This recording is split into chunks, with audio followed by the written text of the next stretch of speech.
Summary of All Quiet on the Western Front by Erich Maria Remarque. All Quiet on the Western Front is a powerful anti-war novel by Erich Maria Remarque that vividly portrays the devastating physical and psychological effects of World War I on young soldiers. Told from the perspective of Paul Baumer, a German infantryman, the novel offers a haunting and deeply personal account of the horrors of war, exposing the futility and dehumanization inherent in armed conflict. The story begins with Paul and his friends, Kropp, Müller, and Lear, who, like many young men of their generation, are persuaded by their patriotic schoolmaster, Kantorek, to enlist in the army. Fueled by notions of honor and glory, they join enthusiastically, only to be confronted by the grim realities of war. The harsh training under their cruel drill sergeant, Himmelstas, is their first taste of the inhumanity they will endure. However, it is the battlefield where their idealism is utterly shattered. Through Paul's first-person narrative, the novel graphically depicts the trench warfare on the Western Front. Soldiers endure relentless artillery bombardments, gas attacks, and the omnipresent threat of death. The novel doesn't romanticize war but instead focuses on its brutality and the physical and emotional toll it takes on the soldiers. Amid the carnage, camaraderie emerges as a survival mechanism. Paul and his comrades form deep bonds, finding solace and strength in their shared suffering.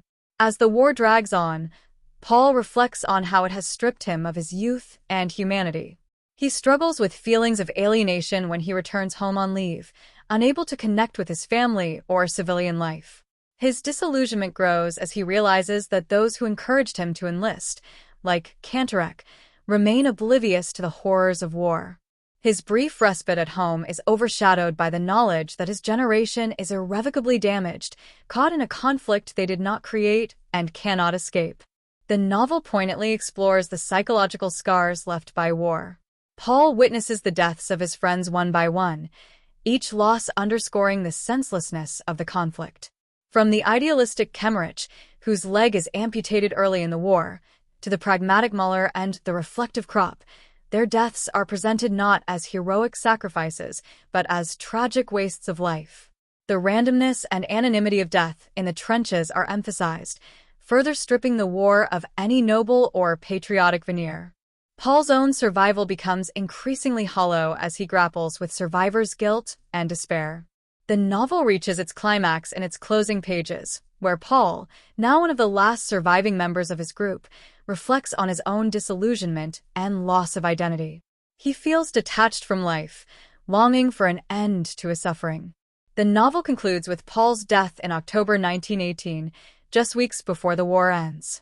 His death is described in stark, understated terms, on a day so quiet that the army report merely notes, "All quiet on the Western Front." This final line underscores the futility of Paul's death and the countless others who perished in a war that achieved nothing but destruction. All Quiet on the Western Front is a searing indictment of war, challenging the romanticized notions of honor and heroism often associated with it.